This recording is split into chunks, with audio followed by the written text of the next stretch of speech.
My name is Patrice Jones, and I will be reading We Are Water Protectors, written by Carol Lindstrom, illustrated by Michaela Gode.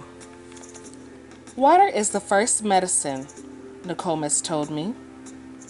We come from water. It nourished us inside our mother's body.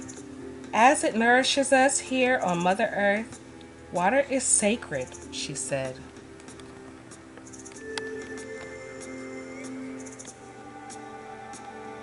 We stand with our songs and our drums. We are still here.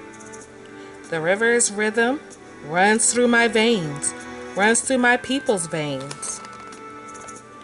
My people talk of a black snake that will destroy the land. Spoil the water, poison plants and animals, wreck everything in its path. When my people first spoke of the black snake, they foretold that it wouldn't come for many, many years. Now the black snake is here.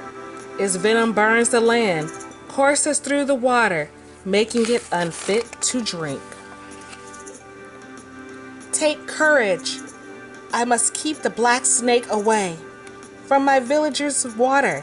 I must rally my people together. To stand for the water, to stand for the land, to stand as one against the black snake. We stand with our songs and our drums. We are still here. It will not be easy. We fight for those who cannot fight for themselves.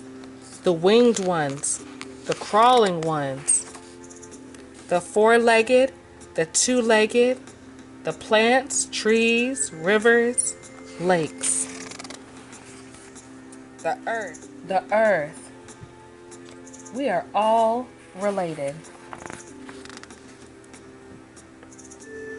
Tears like waterfalls stream down, tracks down my face, tracks down my people's faces. Water has its own spirit, Nokomis told me. Water is alive. Water remembers our ancestors who came before us, she said. We stand with our songs and our drums. We are still here. We are stewards of the earth. Our spirits have not been broken. We are water protectors. We stand. The black snake is in for the fight of its life. The end. Well, that was the story of We Are Water Protectors, and I hope you enjoyed this story.